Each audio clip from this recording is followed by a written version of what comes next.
Police हथां मुबैना मुक़ाबिलो ॾेखारे क़तल कयल नौजवान सोबत कलोड़ जे वारिसनि जो राणीपुर क़ौमी शाहराह ते लाश रखी धरणो हंयो वियो। मक़तूल जे वारिसनि जलाल कलोड़ो, मोहम्मद रमज़ान कलोड़ो, बहादुर कलोड़ो, गुलज़ार कलोड़ो मीडिया खे ॿुधायो त असांजो नौजवान सोबत कलोड़ो सचल सरमस जी दरगाह ते ज़ियारत लाइ आयो हुयो त SHO सादिक कलोड़ो पुलिस नफ़री साण करे असांजे नौजवान सोबत कलोड़ो खे खंभे कंहिं वीरान जॻह ते मुक़ाबिलो ॾेखारे गोलियूं हणी मारियो आहे, जेका असां सां सरासर नाइंसाफ़ी आहे। हिननि वधीक चयो त SHO सादिक कलोड़ो असांजे नौजवान जो क़ातिल आहे, जंहिंखे कानून जे कठड़े में आंदो वञे।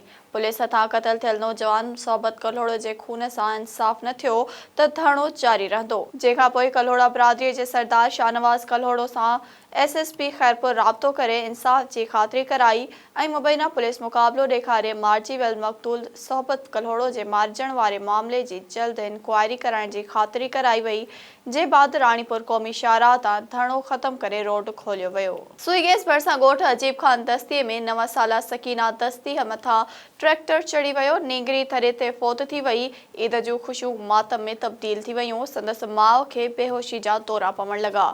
वाक़ियो ॻोठ अजीब खान दस्तीअ में पेश आयो आहे। ट्रैक्टर ड्राइवर मोहब्बत अली दस्ती थरे ते फरार थी वियो, जॾहिं त वाक़े वारे हंधि पुलिस पहुची ट्रैक्टर खे तहवील में वठी छॾियो आहे। कंदकोट भरिसां डेरा सरकी पुलिस थाणे जी हद में ठुल कंदकोट रोड ते मक्सी स्टाफ वटाणे ॼातल हथियारबंदनि क्वेटा खां बहावलपुर वेंदड़ मुसाफ़िर कोच मथां फायरिंग करे कोच खे हथियारनि जे ज़ोर ते रोके मुसाफ़िर औरतुनि ॿारनि खां रोक रक़म, सोना ज़ेवर ऐं ॿियो क़ीमती सामान फुर करे फरार थी विया। मुसाफ़िरनि ठुल कंदकोट रोड मक्सी स्टाफ वटि ब्लॉक कयो, जंहिं सबबि गाॾियुनि जूं कतारूं लॻी वयूं। उन मौक़े ते मुसाफ़िरनि एहतिजाज कंदे चयो त ॾोहारियुनि असांजो जीअण जंजाल करे छॾियो आहे। फुरूं धाड़ा रोज़ जो मामूल बणियल आहिनि, केर बि पुछण वारो नाहे। पुलिस खे ख़बर हूंदे बि ॾोहारियुनि ख़िलाफ़ कार्रवाई न कई पई वञे। हिननि आला इख़्तियारनि खां मुतालबो कयो त ॾोहारियुनि खे गिरफ़्तार करे असां सां इंसाफ़ कयो वञे। DIG हैदराबाद रीजन जी हिदायतुनि ते पुलिस लाइन मटियारीअ में फ्री मेडिकल कैंप क़ाइमु कई वई, जिथे 400 खां मथे पुलिस एहलकारनि जो मुफ़्त तिबी मुआइनो करे खेनि मुफ़्त में दवाऊं ॾिनियूं वयूं आहिनि। हिकु रोज़ा मेडिकल कैंप ते हैदराबाद जे मशहूर डॉक्टरनि पहुची पुलिस लाइन में सिपाहियुनि जूं कारीसाई, शुगर, ब्लड प्रेशर समेत ॿियनि मरीज़नि जी चकास कई वई, जे बाद खेनि उन्हनि मरीज़नि जो इलाज ॾिनो वियो आहे। उन मौक़े ते DIG हैदराबाद रीजन पारां आयल पुलिस टीम ऐं डॉक्टरनि जो चवणु हो त हैदराबाद रीजन जे मुख़्तलिफ़ ज़िलनि में DIG हैदराबाद रीजन जी हिदायतुनि ते पुलिस लाइनुनि में मुफ़्त तिबी कैंप लॻाए रहिया आहियूं, जिते मशहूर डॉक्टरनि जूं टीमूं वठी मरीज़नि जी चकास बाद खेनि मुकमल इलाज मुफ़्त में फ़राहम कयो पियो वञे। अल ख़िदमत फाउंडेशन सकरन तरफ़ां हाल सकरन में 30 हक़दार माज़ूरनि माण्हुनि में मुफ़्त व्हीलचेयर्स विरहाइण वारी तक़रीब जमायत इस्लामी सकरन जे अमीर आशिक़ हुसैन पठाण जी निगरानीअ में मुनक़िद कई वई। उन मौक़े ते जमायत इस्लामी ज़िले SBA जे अमीर राशिद मुकरम चयो त अल ख़िदमत बिना कंहिं फ़र्क़ जे इंसानियत जी ख़िदमत जे अमल ते यकीन रखे थी। सकरन में अल ख़िदमत पारां मुफ़लिस ऐं लाचार माण्हुनि जी ख़िदमत करण जो जज़्बो ॾिसी ख़ुशी महसूस थींदी आहे त अल ख़िदमत पंहिंजे नस्बुल ऐन ते मुकमल अमल पेरा आहे। इन करे अल ख़िदमत जा ज़िम्मेवार कारकुन मुबारकबाद जा मुस्तहिक़ आहिनि। तक़रीब खे तौसीफ़ रहमानी, राजा यूनिस राजपूत ऐं दिलदार चांडियो पिणु ख़िताब कयो। वारा शहर जो अवाम गैर महफ़ूज़, ॾींहं ॾिठे हथियारबंद हथियारनि जे ज़ोर ते फुरूं करण लॻा, पुलिस इंतज़ामिया अघोर निंड सुतल। ख़बर मूजिबि वारा शहर अंदरि रोज़ चोरियूं फुरूं मामूल बणियल आहिनि। सिंध यूनाइटेड पार्टी तरफ़ां वारा पुलिस जी लापरवाही ख़िलाफ़ एहतिजाजी मुज़ाहिरो कयो वियो। मुज़ाहिरीन मीडिया सां ॻाल्हाईंदे चयो त असां शहरी हाणे पाण खे गैर महफ़ूज़ सम्झूं था। जे अगरि एमरजेंसी में कंहिं कम सां निकिरूं था त रस्ते मां हथियारबंदनि हथां फुरिजी वञूं था। घरनि ऐं दुकाननि अॻियां बीठल मोटरसाइकिलूं चाबी चोर काहे वञनि था।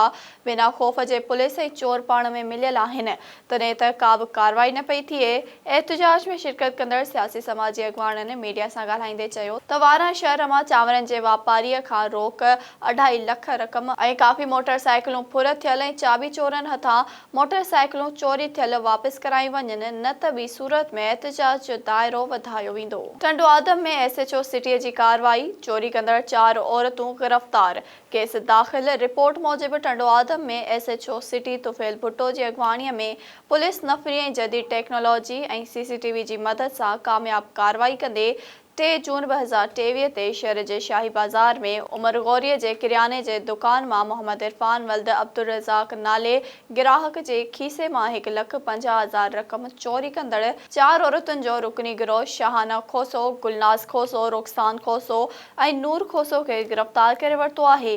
गिरफ़्तार जवाबदारनि जे ख़िलाफ़ मोहम्मद इरफान जी फरियाद ते सिटी थाणे टंडो आदम ते चोरीअ जो केस दाख़िल थियो आहे। सिठारजा भरिसां ॻोठ लालबख्श गोपांग जी रहवासिण शहज़ादी गोपांग मासूम ॿारनि समेत प्रेस क्लब सिठारजा पहुची एहतिजाज कंदे चयो आहे त मुंहिंजो वालिद पुलिस एहलकार नजब गोपांग ग़लति कमनि में अची असांखे तंग करण लॻो आहे।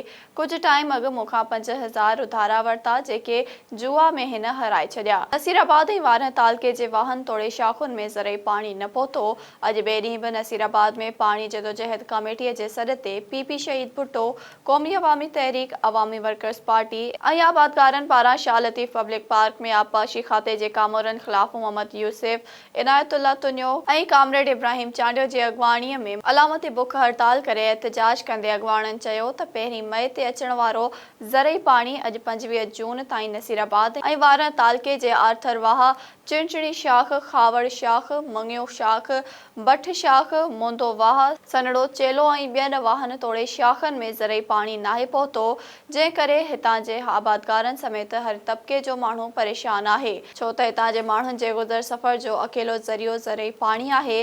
तंहिं करे नसीराबाद ऐं वारन तालके जे समूरनि वाहन ऐं शाखुनि में ज़रई पाणी ॾेई आबादकारनि मां बेचैनी ख़त्म कई वञे। काछे वासियुनि खे रोज़गार न ॾियण ऐं इलाइक़े ते रॉयल्टी जा पैसा ख़र्च न करण ते काछे जे इलाइक़े कारोकोट में कम कंदड़ कंपनी ख़िलाफ़ कामरेड अमीन जमालीअ जी अॻवाणीअ में शेरनि जो मेन चौक ते एहतिजाजी मुज़ाहिरो, कंपनी ख़िलाफ़ नारेबाज़ी। एहतिजाज कंदड़ अमीन जमाली, गुलाम नबी जमाली, शबीर शाहानी ऐं ॿियनि चयो त काछे जे इलाइक़े कारोकोट में कम कंदड़ कंपनी मुक़ामी माण्हुनि लाइ रोज़गार जा दरवाज़ा बंदि करे छॾिया आहिनि ऐं रॉयल्टी जा पैसा बि इलाइक़े में सहूलियतूं ॾियण बदिरां भोतार नवाज़ पॉलिसी इख़्तियार करे मक़ामी भोतारनि में विरहाया वञनि था। हिननि वज़ीर आज़म, आर्मी चीफ समेत वसवारनि खां मुतालबो कंदे घुर कई त पॉलिश ऑयल कंपनीअ जे भोतार नवाज़ पॉलिसी जो नोटिस वठी कंपनीअ खे पाबंद बणाए मक़ामी माण्हुनि खे रोज़गार ऐं रॉयल्टी जा पैसा इलाइक़े ते ख़र्च कया वञनि। टंडो आदम शहर जे चाकीपाड़े मां 2 सालनि खां नौजवान गुम, माइट सख़्त परेशान, घर में मायूसी वारी लहर। वारिसनि पारां ॻोल्हा में मदद करण जी अपील। रिपोर्ट मूजिबि टंडो आदम शहर जे चाकीपाड़े मां 19 सालनि जी उमिरि में अयाज़ अंसारी गुम थी वियो हो, जंहिंखे 2 साल मुकमल थी विया, अञा ताईं को बि ॾिस पतो नाहे पइजी सघियो। घर में माइट सख़्त परेशान आहिनि। अमड़, पीउ, भेण, भाउ पंहिंजे भाउ खे यादि कंदे रोई वेठा। घर में हिकु भाउ न हुजण ते घर में मायूसी वारी लहर छायल आहे। उन सिलसिले में गुम थियल नौजवान अयाज़ जे पीउ जमालुद्दीन अंसारी साफ़िन खे ॿुधायो त असांजो नौजवान पुटु 2 सालनि खां गुम आहे। घणी ॻोल्हा करण बावजूदि संदसि को बि ॾस पतो नाहे पइजी सघियो। मोबाइल फ़ोन नंबर पिणु बंदि आहे। असांजी कंहिंसां बि दुश्मनी नाहे। सिटी थाणे टंडो आदम ते रिपोर्ट दाख़िल कराइण बावजूदि असांजी केर बि मदद करण लाइ तयारु नाहे। असां परेशान आहियूं। असांजो हिकु हिकु ॾींहुं वॾी मुश्किल सां गुज़रे थो। असांजो ईदूं पिणु ग़म में गुज़रनि थियूं। इन्हनि IG सिंध, SSP सागर, DIG शहीद बेनज़ीराबाद, DSP टंडो आदम, SHO सिटी समेत आला इख़्तियारनि खां मुतालबो कयो आहे त असांजे नौजवान जी ॻोल्हा में मदद कई वञे। सरहाड़ी शहर में बिरोही ऐं ज़रदारी बिरादरी जे ॿिनि धुरियुनि में पैसनि जी ॾेती लेती तां झेड़ो, हवाई फायरिंग, लठियूं, सरोटा ऐं पिस्टल जा बट लॻण सबबि बिरोही बिरादरी जा 3 ॼणा ज़ख़्मी, जवाबदार फरार थी विया। जहिड़े दौरान अब्दुल रज़ाक, ज़ाहिद ऐं माजिद बिरोही ज़ख़्मी थी पिया। इतला ते बिरोही बिरादरीअ जे समें डंडा बरदार माण्हुनि पारां सरहाड़ी थाणे अॻियां एहतिजाज करे धरणो हंयो वियो। ॿिए पासे सरहाड़ी पुलिस बिरोही बिरादरीअ जी फरियाद ते NC दाख़िल करे ज़ख़्मियुनि खे लेटर ॾेई सिम्स अस्पताल शहदादपुर मुंतक़िल करे छॾियो। टोकरी भरिसां वीहड़ थाणे जी हद काज़ीवारी मस्जिद वटां कराची खां वापसि ईंदड़ ॻोठ सीहड़ स्टेशन ठेकेदार लियाकत चांडियो, इरफान सरगाणी समेत 4 ॼणनि खां नामालूम हथियार बंदनि हथियारनि जे ज़ोर ते 8 लख रुपया रोक रक़म, 7 मोबाइल फ़ोनूं फुर करे फरार थी विया। वाक़िए जो इत्तला पुलिस खे ॾिनो वियो। पुलिस खोजी कुतनि ज़रिए पेरा खणाए विया, जिथे सीहड़ ॻोठ जो रहवासी सिकंदर गुड़ भरिजी घर में पिया।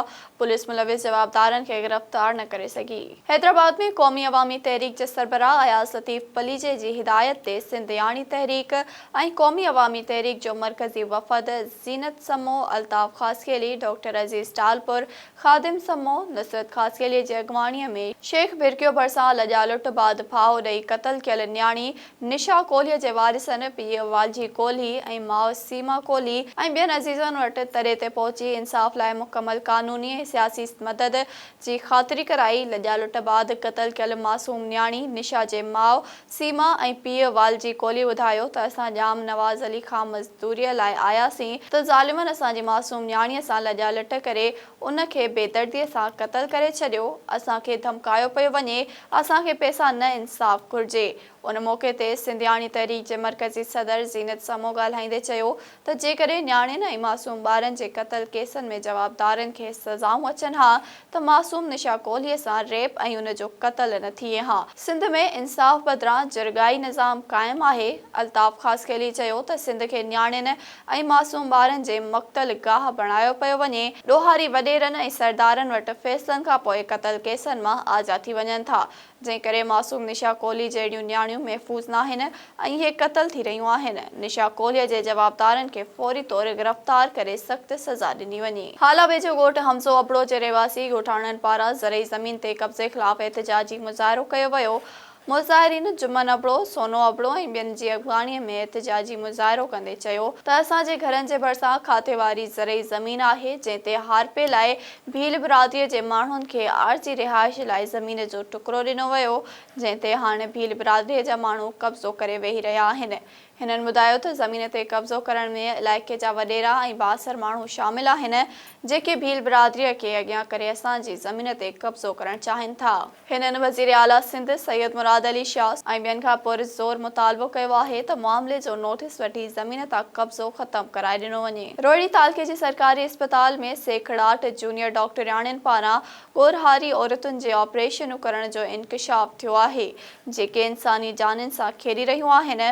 औरताणी बीमारियुनि जे senior specialist lady doctor Shabana Solanki इंकशाफ कंदे चयो आहे त कुझु महीननि खां जूनियर लेडी डॉक्टरियाणियूं सिहत खाते जे आला इख़्तियारनि पारां का इजाज़त नाहे, न वरी को ऑफिशियली सरकारी लेटर जो। हू ग़रीब मिसकिन औरतुनि जी ऑपरेशन करे हिननि जी ज़िंदगियुनि सां खेॾी रहियूं आहिनि। हू पंहिंजी मर्ज़ी सां पाण तहत रिस्क खणी औरतुनि जी ज़िंदगीअ सां खेॾी रहियूं आहिनि। Doctor Shabana Solanki SS news सां ख़ासि इंटरव्यू में वधीक ॿुधायो त आउं 16 सालनि खां हिन सरकारी अस्पताल में औरतुनि जी बीमारियुनि जी सीनियर स्पेशलिस्ट आहियां। ॻोरहारी औरतुनि जे सीज़र दौरान केतिरा ई मसइला दरपेश अची सघनि था। एहतियात न करण जी सूरत में औरतूं ॿियनि ख़तरनाक विचड़ंदड़ बीमारियुनि में मुब्तला थी सघनि थियूं, जंहिं करे सीनियर स्पेशलिस्ट जी तजुर्बे जी बुनियाद ते अहिड़ियूं ऑपरेशन करे सघे थी।